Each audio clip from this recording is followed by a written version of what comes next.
तो नमस्कार। ज्ञान गांगवे पर आपका बहुत बहुत स्वागत है। आज गुप्त वंश से संबंधित महत्वपूर्ण वस्तुनिष्ठ प्रश्नों से अवगत होंगे। पहला प्रश्न है, गुप्त वंश का संस्थापक कौन था? ए घटोत्कच गुप्त, बी चंद्रगुप्त प्रथम, सी श्रीगुप्त, डी इनमें से कोई नहीं। तो गुप्त वंश की स्थापना किसने किया था? इसका सही आंसर होगा श्रीगुप्त। लेकिन अगर गुप्त वंश का वास्तविक संस्थापक यदि प्रश्न में यदि बना दिया जाए तो इसका आंसर हो जाएगा चंद्रगुप्त प्रथम। लेकिन ये संस्थापक पूछ रहा है, वास्तविक नहीं प्रश्न में है, तो इसका सही आंसर होगा श्रीगुप्त। ठीक ना। अगला प्रश्न, गुप्त किसके सामंत थे? मौर्यों के, कुषाणों के, सातवाहनों के, इनमें से कोई नहीं। तो इसका सही आंसर होगा बी, यानी गुप्त वंश यानी गुप्त शासक किसके सामंत थे? कुषाणों के थे। अगला प्रश्न, गुप्त शासन के दौरान निम्नलिखित में से ऐसा व्यक्ति कौन था जो एक महान खगोल शास्त्र यानी खगोल विज्ञानी और गणितज्ञ भी था? यानी गुप्त शासन के प्रश्न देखिए, एक बार पुनरावृत्ति करिए, देखिए प्रश्न का। गुप्त शासन के दौरान निम्नलिखित में से ऐसा व्यक्ति कौन था जो एक महान खगोल शास्त्री भी था और गणितज्ञ भी था? ए विकल्प भानुगुप्त, बी बाणभट्ट, सी आर्यभट्ट, डी वराहमिहिर। तो इसका सही आंसर होगा आर्यभट्ट। ये खगोल शास्त्री भी थे और गणितज्ञ भी थे। इनकी रचनाएं सूर्य सिद्धांत, ब्रह्म सिद्धांत, आर्यभट्टियम। देखिए ये जो आर्यभट्ट हैं, इनका जन्म कहाँ हुआ था? इनका जन्म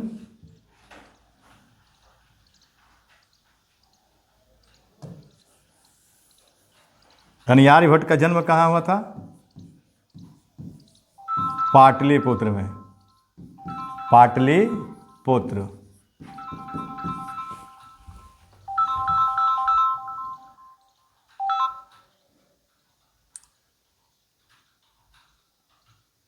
आर्यभट्ट का जन्म कहाँ हुआ था? पाटलिपुत्र में हुआ था। और इनकी जो प्रसिद्ध रचना है गणित पर जो है आर्यभट्टियम है। इनकी रचना में अगर देखा जाए तो आर्यभट्टियम है, आर्यभट्टियम।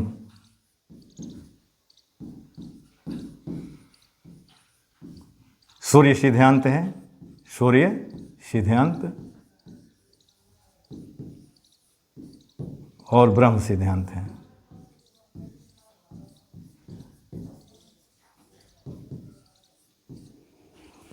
तो खगोल वैज्ञानी और गणितज्ञ कौन थे? आर्यभट्ट थे। ये संस्कृत में गणित को लिखा था। अगला प्रश्न, गुप्त शासकों की सरकारी दरबारी भाषा क्या थी? पाली, प्राकृत, सी हिंदी, डी संस्कृत। तो इनकी जो राजकीय दरबारी भाषा थी संस्कृत भाषा थी गुप्त वंश के शासकों की। अगला प्रश्न, इतिहासकार बी.ए. स्मिथ ने किसकी विजयों से प्रभावित होकर उसे भारत का नेपोलियन कहा है?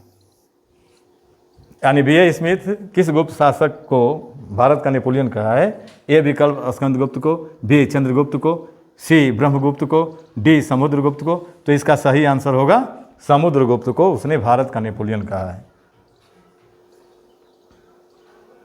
अगला प्रश्न, गुप्त वंश का वह राजा कौन था जिसने हूणों को भारत पर आक्रमण करने से रोका? यानी गुप्त वंश का वह राजा कौन था जिसने हूणों को भारत पर आक्रमण करने से रोका? ए कुमारगुप्त प्रथम, बी समुद्रगुप्त, सी स्कंदगुप्त, डी चंद्रगुप्त। इसका सही आंसर होगा स्कंदगुप्त, क्योंकि स्कंदगुप्त के भीतरी स्तंभ लेख में भारत पर हूणों के आक्रमण के विषय में जानकारी मिलता है और दो हूण नेताओं का नाम मिलता है, मिहिरकुल और तुर्माड़ और मिहिरकुल। ठीक ना। तो ये इसका आंसर सही होगा सी स्कंदगुप्त। अगला प्रश्न है, गुप्त राजवंश किस लिए प्रसिद्ध है? कला एवं स्थापत्य के लिए, बी साहित्य एवं कार्यों का संरक्षण के लिए, सी राजस्व एवं भूमि कर के लिए, डी साम्राज्यवाद के लिए। तो ये आपका जो आंसर होगा साहित्य एवं कार्यों के संरक्षण। नहीं, ये आंसर नहीं होगा, ये आपका ए आंसर होगा कला एवं स्थापत्य के लिए। ये आंसर क्या होगा? गुप्त राजवंश किस लिए प्रसिद्ध है? कला एवं स्थापत्य के लिए। अगला प्रश्न, अजंता कलाकृतियाँ किससे संबंधित है? यानी अजंता की गुफा की जो कलाकृतियाँ हैं किससे संबंधित है? ये बढ़िया प्रश्न है आपके लिए। ए हड़प्पा काल से, बी मौर्य काल से, सी बुद्ध काल से, डी गुप्त काल से। इसका सही आंसर होगा गुप्त काल। और अजंता कहाँ है? महाराष्ट्र के औरंगाबाद जिले में है। अगला प्रश्न, कुछ विद्वानों के अनुसार कवि कालिदास किसके राज कवि थे? यानी कालिदास किसके राज कवि थे? ए विकल्प चंद्रगुप्त मौर्य, बी समुद्रगुप्त, सी चंद्रगुप्त द्वितीय विक्रमादित्य, डी हर्ष। तो इसका सही आंसर होगा चंद्रगुप्त द्वितीय विक्रमादित्य। ठीक ना, यानी वो राज कवि माना गया है।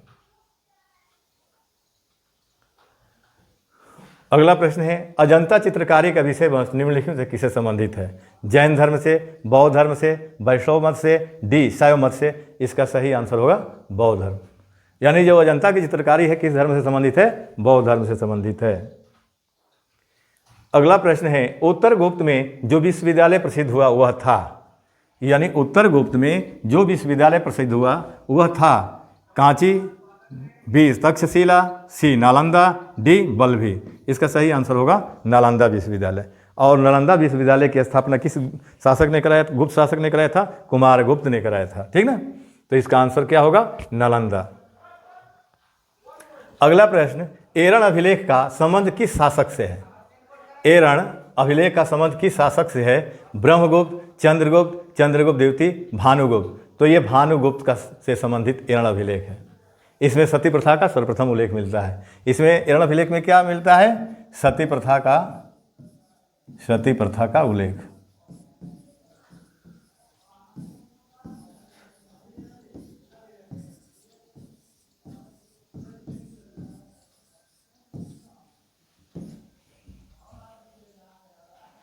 अगला प्रश्न, फाहयान किसके शासनकाल में भारत आया था? फाहयान चीनी यात्री था। ठीक ना, ये किसके शासनकाल में भारत आया था? ए चंद्रगुप्त प्रथम, बी अशोक, सी हर्षवर्धन, डी चंद्रगुप्त द्वितीय। तो इसका सही आंसर होगा चंद्रगुप्त द्वितीय विक्रमादित्य। लेकिन कहीं किसी भी स्थान पर फाहयान ने चंद्रगुप्त द्वितीय विक्रमादित्य का वर्णन नहीं किया था। ठीक ना, तो ये जानते रहिएगा। फाहयान कहाँ का था? चीन का था। अगला प्रश्न, भारतीय संस्कृति का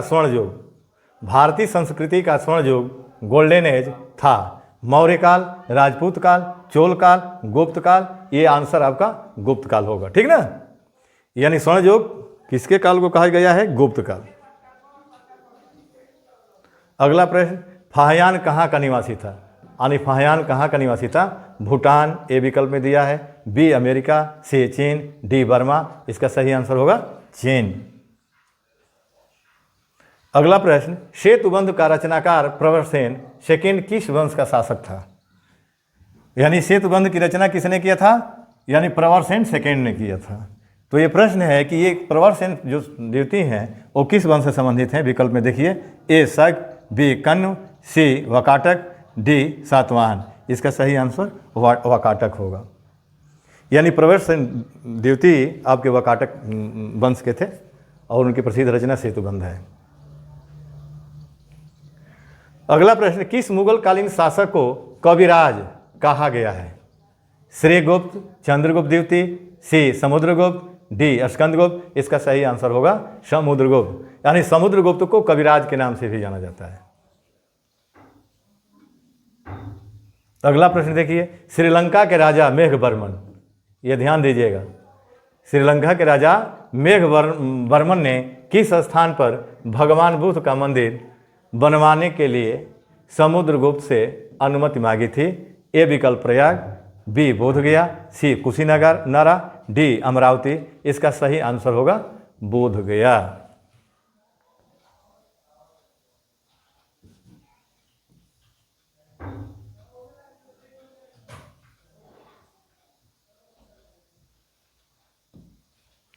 अगला प्रश्न है, मंदिर निर्माण कला का जन्म सर्वप्रथम कब हुआ था?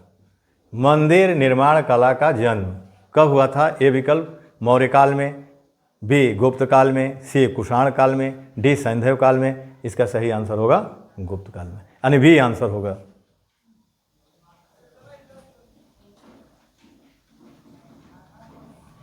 अगला प्रश्न, चंद्रगुप्त द्वितीय ने विक्रमादित्य की उपाधि कब धारण की थी? यानी चंद्रगुप्त द्वितीय ने विक्रमादित्य की उपाधि कब धारण की थी? शकों को उन्मूलन करने के बाद, बी गुप्त सिंहासन में बैठने के बाद, सी चांदी के सिक्के जारी करने के बाद। ये सही आंसर होगा डी, उपरोक्त सभी। क्योंकि शकों को पश्चिमोत्तर भारत में पराजित किया, नहपान को पराजित किया था, चांदी का सिक्का जारी किया ही था पश्चिमोत्तर भारत में। ये पहला गुप्त वंश के शासक हैं जो पश्चिमोत्तर भारत में चांदी की मुद्रा भी जारी किए थे। तो ये सब अनेक कारण है विक्रमादित्य, ठीक ना।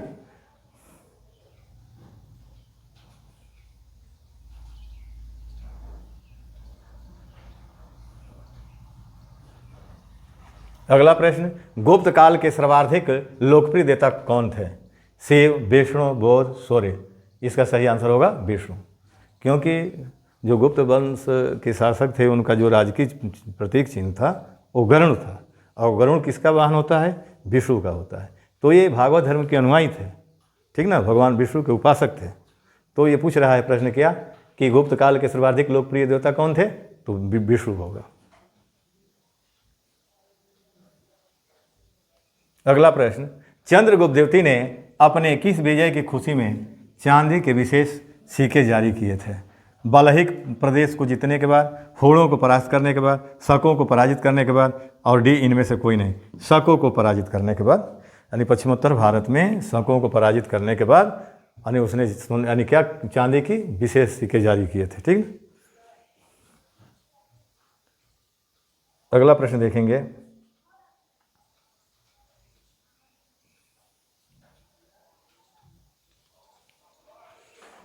मेहरौली दिल्ली स्थित लौह स्तंभ का निर्माण किस सदी में हुआ था? देखिए मेहरौली कहाँ है? दिल्ली में है। यहीं पर आपका लौह स्तंभ है, भारत का एकमात्र लौह यानी लोहे का निर्मित जो है स्तंभ आपका है मेहरौली में। तो किस सदी का है? ए चतुर्थ सदी, बी सप्तम सदी, तृतीय सदी, डी द्वितीय सदी। इसका सही आंसर होगा आपका चतुर्थ सदी। गुप्त काल में ही है चंद्रगुप्त द्वितीय विक्रमादित्य का ही मेहरौली स्तंभ लेख है।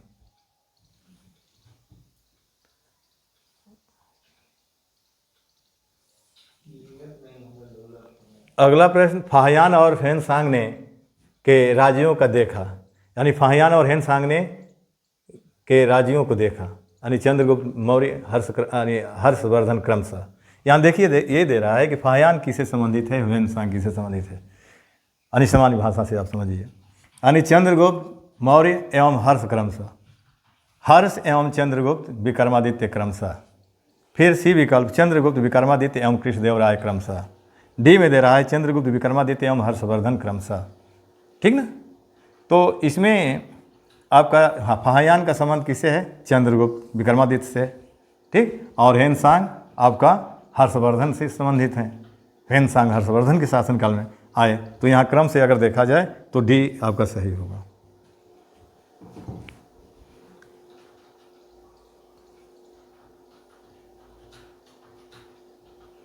अगला प्रश्न, गुप्तकालीन शासन प्रणाली किस प्रकार की थी?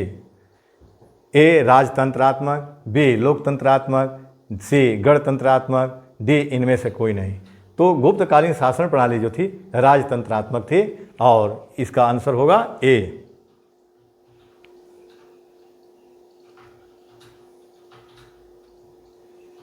अगला प्रश्न, प्रयाग प्रशस्ति अभिलेख का लेखक हरिसेन, यानी प्रयाग प्रशस्ति अभिलेख का लेखक हरिसेन किस शासक का दरबारी कवि था, ठीक ना। तो हरिसेन विकल्प में दे रहा है ए समुद्रगुप्त, बी अशोक, सी कनिष्क, डी चंद्रगुप्त। इसका सही आंसर होगा हरिसेन का संबंध आपका समुद्रगुप्त से है, ठीक ना।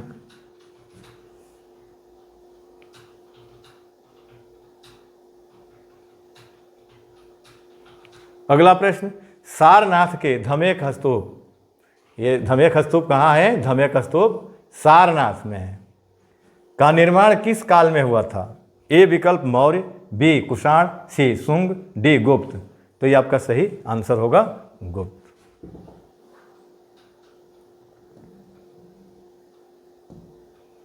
अगला प्रश्न, गुप्त काल की सोने की मुद्रा को क्या कहा जाता था? दिनार, ए विकल्प में दे रहा है दिनार, बी करसापण, सी कनिष्क निष्क, डी काकनी। तो इसका सही गुप्त काल में जो स्वर्ण मुद्रा थी उसको दिनार के नाम से जाना गया है। क्या, किस नाम से? दिनार।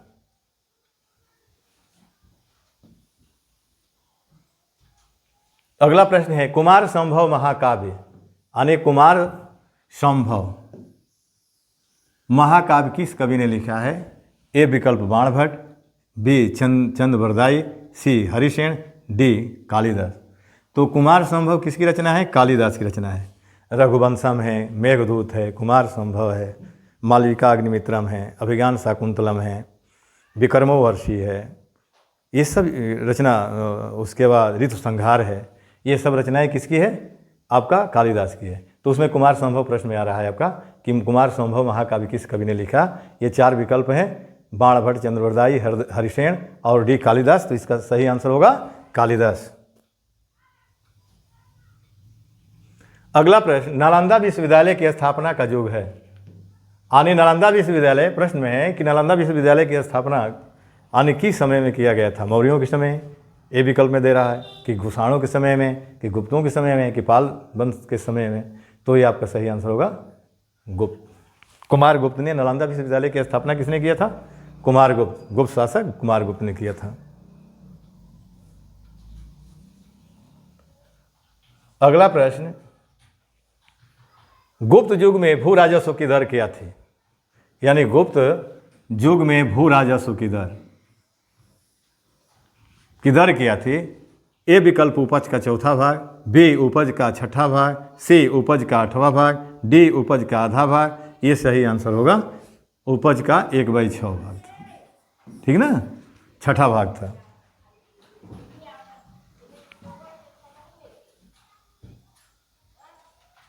अगला प्रश्न, नगरों का क्रमिक पतन किस काल के एक महत्वपूर्ण विशेषता है?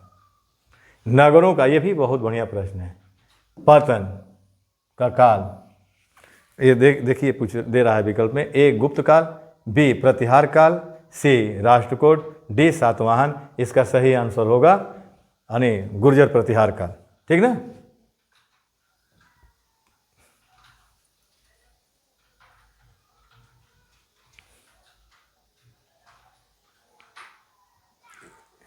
किस वंश के शासक ने मंदिरों एवं ब्राह्मणों को सबसे अधिक ग्राम अनुदान में दिया था? ए गुप्त वंश, बी पाल वंश, सी राष्ट्रकूट, डी प्रतिहार। इसका सही आंसर होगा गुप्त काल। यानी ब्राह्मणों को सबसे अधिक ग्राम दान किसने अनुदान किया था? गुप्त वंश के शासकों ने किया था। इसका सही आंसर होगा।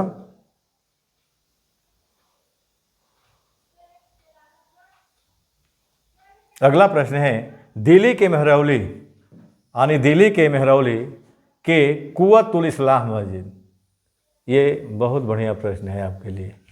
दिल्ली के मेहरौली के कुव्वतुल इस्लाम मस्जिद के प्रांगण में स्थित प्रसिद्ध लौह स्तंभ किसकी स्मृति में है? अब देखिए, अशोक, बी चंद्र, सी हर्ष, डी अनंगपाल। इसका सही आंसर होगा चंद्र। इसमें चंद्र मेहरौली का जो आपका लौह स्तंभ है उसमें चंद्र शब्द का उल्लेख मिलता है। चंद्र का मतलब है चंद्रगुप्त, द्वितीय, विक्रमादित्य।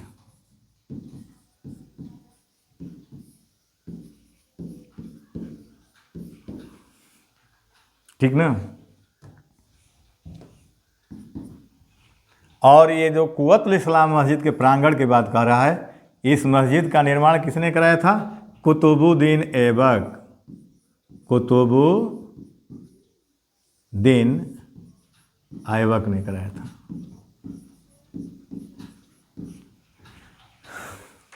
कुव्वतुल इस्लाम मस्जिद कहाँ है? दिल्ली में है। और इसका निर्माण किसने कराया है? कुतुबुद्दीन ऐबक ने कराया है।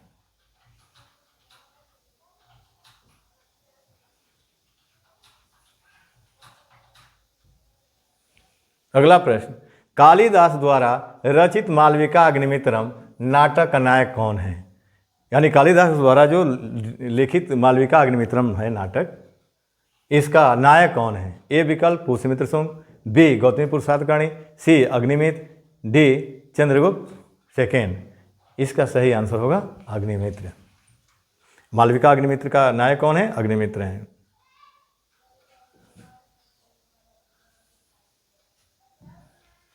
अगला प्रश्न, समुद्रगुप्त की सैनिक उपलब्धियों का वर्णन उसके किस अभिलेख में उपलब्ध है?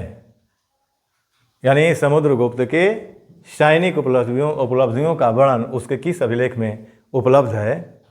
आपका ए विकल्प एरण, बी गया, सी नालंदा, डी प्रयाग। ये सही आंसर होगा प्रयाग।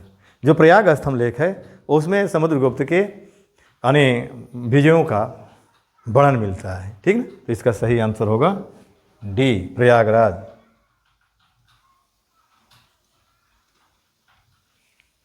अगला प्रश्न, निम्न में किस काल में स्त्रियों की पुरुषों से बराबरी थी? किस काल में स्त्रियों की पुरुषों से बराबरी थी?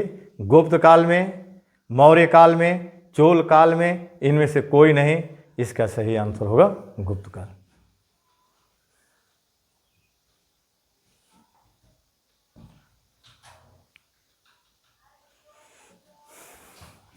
अगला प्रश्न, कौन सा राजवंश हुणों के आक्रमण से अत्यंत विचलित हुआ था?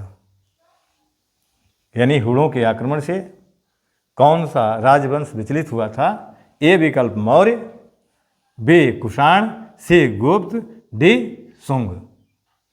तो ये आपका सही आंसर होगा गुप्त, क्योंकि स्कंदगुप्त के समय में हुणों ने भारत पर आक्रमण किया और हुण नेता तोड़माड़ और मिहिर कुल का नाम मिलता है, ठीक ना।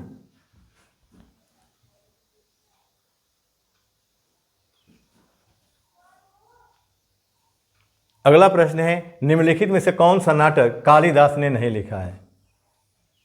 यानी कालिदास की, अब विकल्प में देखिए इसमें कौन सी ऐसी रचना है जो कालिदास की नहीं है? ए मालविका मित्रम, ये लिखे ही हैं। अभिज्ञान शाकुंतलम उनकी रचना है ही। विक्रमोर्वशी है ही। जानकी हरण नहीं है। ये आपका जो है कि नहीं, जानकी हरण कालिदास की नहीं है, ठीक ना। तो ये आपका वीडियो यहीं तक रहने दिया जाए। शेष अगले वीडियो में। आप सबको बहुत बहुत धन्यवाद।